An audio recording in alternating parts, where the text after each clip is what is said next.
Hello everyone, this is Fantasy-esque and welcome back to Lakeburg Legacies. When we left off in the previous episode, we saw adoption and gluttony. So Wolfgang, who was an orphan out on the streets all on his own, was, after I think 1 year of being by himself, adopted by the Payne family, and he has been getting along very well with his adoptive mother Oriana, who is our prankster. They seem to have a lot of fun hanging out at the prank shop, and I really like that for Wolfgang. He's kind of found, a new friend to connect with, which is good because he might have some slightly different kind of influences in his life from his father, who he still has like the best relationship with, but his father's living it up as part of another family at this point. But Wolfgang, yeah, he definitely encouraged his father to leave and find his own comfort, basically. So he's been actually doing very, very well. And then I think, who was it? Helios and Meliora. They went out on a fest together. Now Meliora, she, for some reason, she works with Laureline, and who knows, maybe Laureline talks about Helios and Meliora got curious about him and she wanted to try and impress him. So she wanted to go to like a food eating festival where she was gonna stuff her face. So she did exactly that, but she ended up throwing up and grossed the heck out of Helios. So nothing kind of happened on that front. Helios also, guys, for the second time being kicked out of his job as the rat trainer, finally decided to embrace his calling as a carpenter and now works as a carpenter, our second one, in the carpenter's workshop, and has taken over the final year of training for Calanth. So that makes me really happy. But yeah, Helios definitely has kind of more of a talent for being a carpenter than Bruce does, because Bruce has been working in the workshop longer than Helios, but he only has like 2.5 stars. Helios has 3.5, Helios is special. Is special. So okay, that aside, I think when we left off, we were going to get Mabel to ask Achille out on a date, or I think it was the other way around, but this time around Mabel is going to ask Achille on a date. Like, she's just established her own household. The Korb family name has returned to Lakeburg after floating around in various other houses. And Mabel, she's 18 right now. Yes, Achille is 31 and the blacksmith, but she's fascinated by him. He plays this really important role in the kingdom. He is the only blacksmith we have, and something about that is very new to her. So she is going to see if they might be compatible or if anything's going to pan out between the two of them. So let's get this going. Okay, they have bad affinity. It's like 21%, which, is not the worst. But they already have disagreements on divination and traits, but she's gonna try her luck. And he's frail. We don't know how much longer he's gonna live, but she's gonna try her luck. We'll see how this goes. They're starting off at the inn. We could ask if the cards provided Achille insight into their future. We'll talk about honor to be had on the battlefield. We're gonna go with honor. Epic armies, the beauty of combat, great realms and mighty nations are forged by war. And then we are at the hill by moonlight. We could say flowers are pointless, or share the recipe for nougat with dried fruits. We'll go with the recipe. Achille does not see the point of risking tooth decay by eating sweets. Okay, and then, a final date. We get a final date.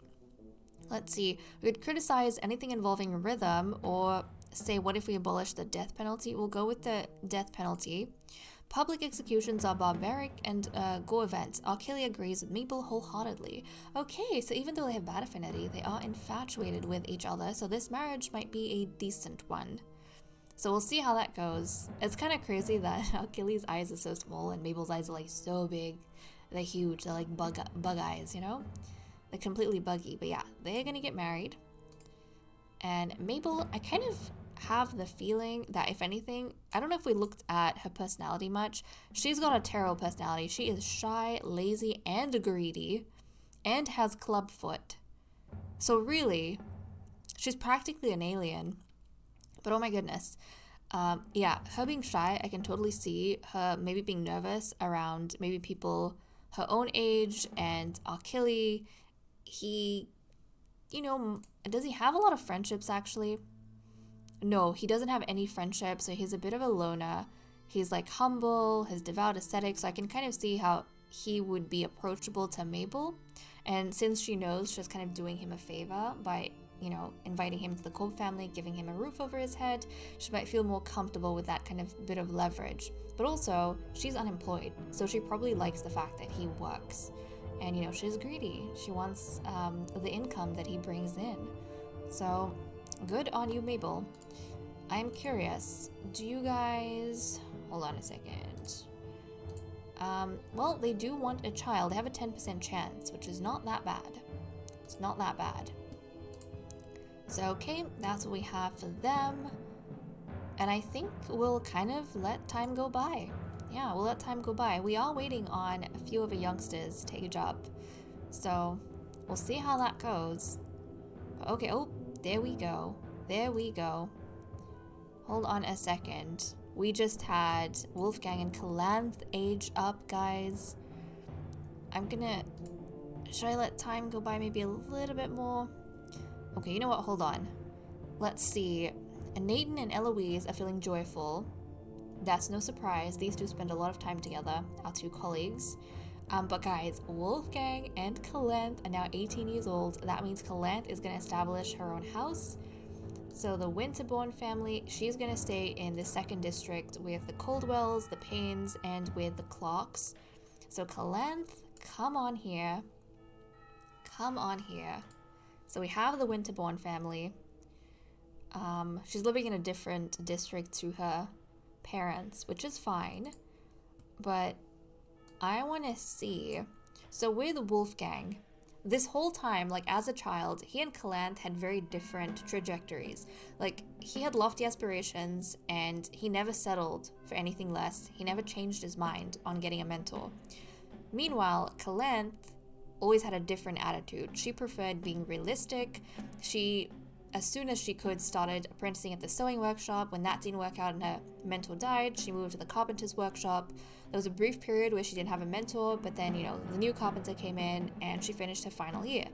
So Calanth has always been focused, and she has always encouraged Wolfgang to be focused. Now, that aside, I feel like they have a good balance to their friendship and relationship. They have been childhood sweethearts since they were 13 years old, which is when they had their first kiss.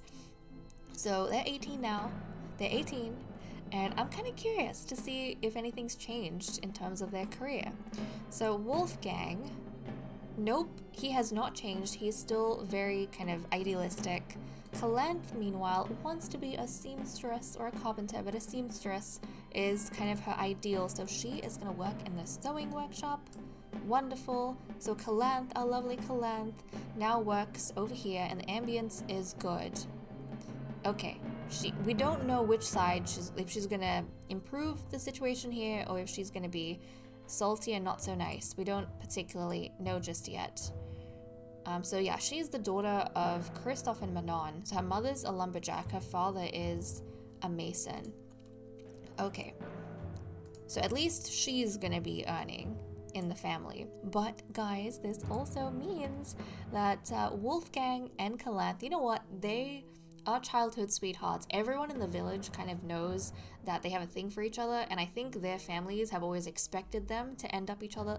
In case we need a reminder, they were born like 1 day apart. 1 day apart. So Wolfgang, obviously feeling as though it is the natural course of their relationship, is going to ask Calanth on a date. I have no clue if this is going to work out or not, but we'll see how it goes. I think they're both expecting it to work out. So, Wolfgang, and I don't actually know if they're compatible. They are friends. Hold on a second. They have like an excellent relationship.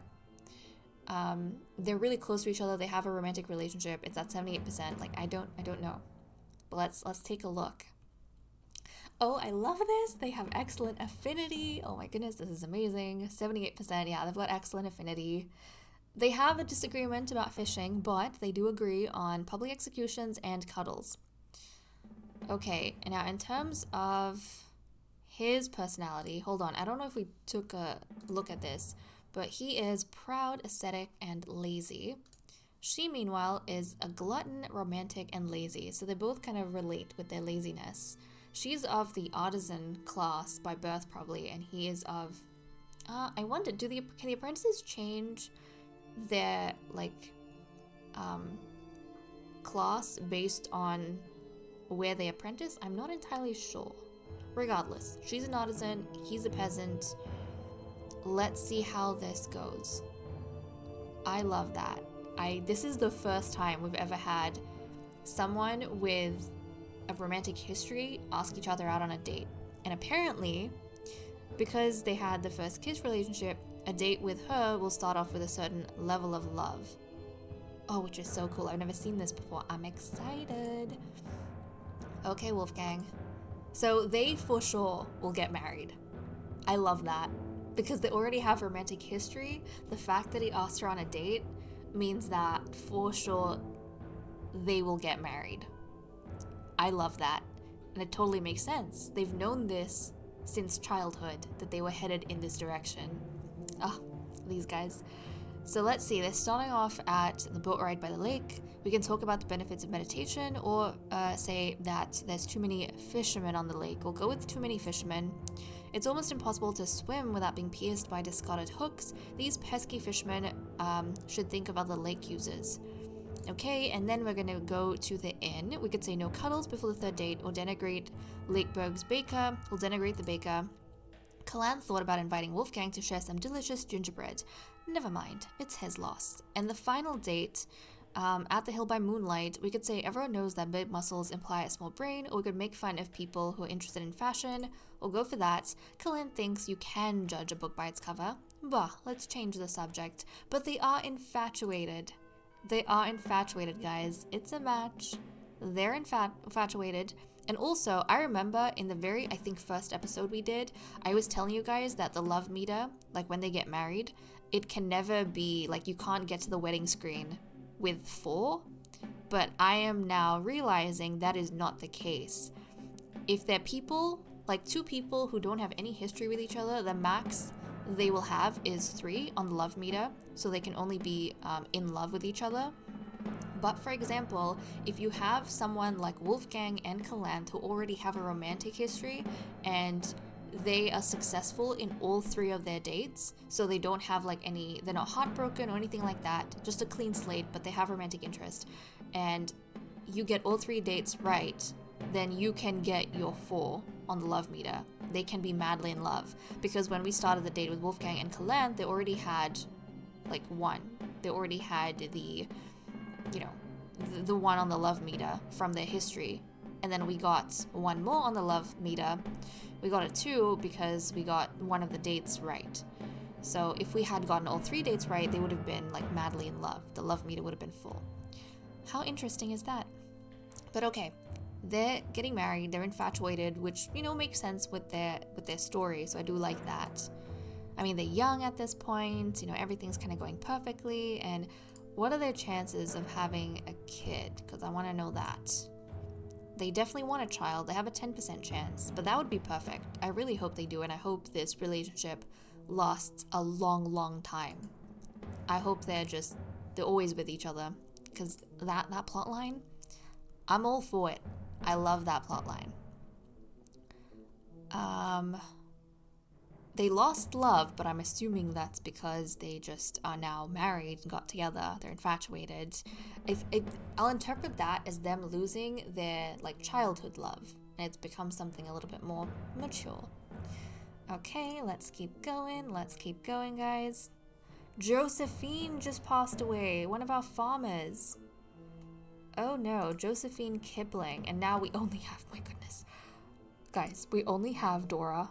Dora is working the farm all on her own. I'm concerned. I am concerned. This is terrifying. This is terrifying. Oh my goodness. Hey Effie, you know what? We'll wait another year. We'll wait another year before we freak out over what's happening on this screen. Who is now single? Emmerich, the baker. Okay, Emmerich. Actually, Emmerich, you're going to be out on the streets, aren't you? Emmerich is going to be out on the streets. Okay, where is Emmerich? I have to now hunt for Emmerich. The kingdom must hunt for Emmerich and kick him out. I am so sorry, Emmerich. That is just the way the cookie crumbles. Okay, let's keep going. Let's keep going. She died at 52, so she lived a decent life. And Brynja just passed away. Our oldest mason, and Drusilla. And Drusilla, our lumberjack. Brynja lived to 71 years old. Oh my goodness. Drusilla's passing at 65. Whoa. Whoa, whoa, whoa. Hold on a second. So Nate and Eloise are confident. Yeah, they were spending some time together at the town square. And then Drusilla and Brynja just passed away. So we have like 2 masons, we have 1 farmer, we have 3 lumberjacks. We can do some bartering now. Take our meat. We have like so much meat for the gold. Thank you very much. Take our meat for the gold. I kind of like that we have 2,500 gold saved up, but I kind of also have the feeling that that could go away instantaneously. Okay, let's keep going. Let's keep going. Let's see. You know what? It is... No, we'll go a little bit further. We'll go a little bit further. Okay, what's happening? Calanth and Mabel.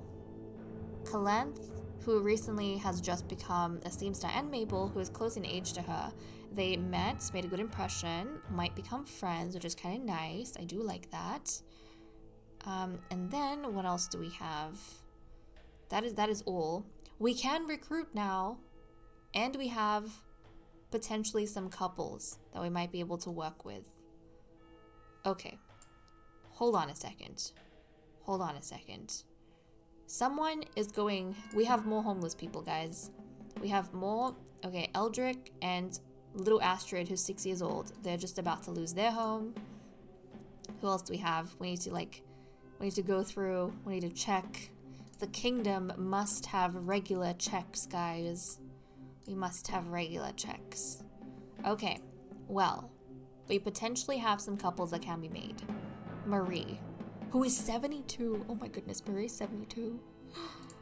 Marie, she has lasted so long. She has lasted so long. Okay, who do you have a history with? She's only ever been married to Brynja. Actually, she and Brynja had a perfect relationship. That is wild. She has been with him his whole life. But okay, she's gonna ask Eldrick on a date. She actually has does she have a child living with her? She doesn't. Okay. That means, guys, she does not have a child with her. That means that Eldrick and his stepdaughter, or his adoptive daughter, I've forgotten the situation that happened in, but they are going to remain together if this works out. So Marie is going to ask Eldrick out on a date. So we'll see how this goes. No, with Eldrick, they have a no affinity, like a 0 affinity. It is awful. They disagree on silver and gold, but they agree on gossip. Let's see how this goes. They're at the hill by moonlight. We could say gossips are a plague on any civilized society. We'll talk about the sufferings of war. We're going to talk about war. Eldrick always volunteers to brandish the flag on the battlefield. He doesn't really care for the wounded or the dead. Okay, we're at the inn. We could criticize anything with rhythm, or say flowers are pointless. Flowers are pointless. Concerned about allergies, Eldrick will never let flowers enter his house. And they're going to be in a loveless marriage. So Eldrick is no doubt very happy. And I bet you he is gonna like find his son and tell his son all about how freaked out he was for the 1 second he was out on the road. Wait, what? Oh no, I forgot. I didn't check properly. Okay, this means that because Marie already has, because Marie, that's right, Marie and her husband they adopted Mirabelle, I think. Mirabelle Frost, so she's 15. They're gonna keep her for another 3 years, which means poor little Astrid is, at 6 years old, guys, gonna be an orphan out on the streets. Oh, Astrid. Eldrick, we talked about this. I think when Eldrick married his ex-wife, we were literally saying that I don't think you should trust him with a stepchild if he cannot even, like, if he leaves his blood child, you know what I mean? Like, if he leaves his biological child, can you really trust him with someone else? But hey, Eldrick has found himself a nice and comfy home. Now Emmerich is out on the streets, and I imagine Emmerich is probably close friends, maybe not close friends, but acquaintances with Astrid, who is also a little girl out on the streets. Okay, well, this aside, I want to check up on what's been happening, some of the notices over here. So, Effie, has anything changed? Has anything changed with you? Potentially. She still wants to be the baker. We don't have room in the bakery. Cecilia does not have a mentor. She was working at the farm, wasn't she? And her mentor died. She still wants to be a farmer. Actually, you know what? Dora doesn't have a mentor. Dora does not have a mentor. Hold on a second. Hold on a second. Cecilia, yeah, you can apprentice under Dora, so that's fine. But oh my goodness, I love how Cecilia, I completely forgot that she was apprenticing as a farmer, but she might save us, guys. Because if anything happens to Dora, we have no food, we have no vegetables or wheat. So I think this is very, very important for us. Very, very important. Okay, so there is that. Mabel, have you changed your mind? Nope, she has not. Wolfgang has not changed his mind either about what he wants to do. And little Astrid, even though you are out on the streets, might you find a mentor somewhere? Oh, I got really excited because I saw like a farmer that she wants to apprentice as a farmer, but then I realized belatedly that we don't have another farmer to take her on as an apprentice. So, oh, I'm so sorry, Astrid. And guys, I do realize that we could kind of expand the capacity for someone to have, like we could unlock slots so that, I mean, we have a ton of wood, so you know, they're able to take on more apprentices. Okay, yes, Josephine has died, I am aware. We could do that, but I'm not doing that because the more apprentices they have, the more stressed out they become. And I honestly don't want to stress out the people working across the various industries. So yes, I am deliberately not expanding. I prefer a mentor to just have the one apprentice, and that way they can focus on just one apprentice, right? It makes sense to me. Okay, well, guys, it seems as though that is where we are going to leave it at. When we come back, it is going to be an exciting time for us because we can recruit. Do you see this recruitment tab? We can recruit. So hopefully we manage to find some very important people that are going to help us out in the kingdom. But okay, guys, with that said and done, I am going to leave off. Thank you so much for watching. I hope you all enjoyed, and I will see you all next time. Bye-bye.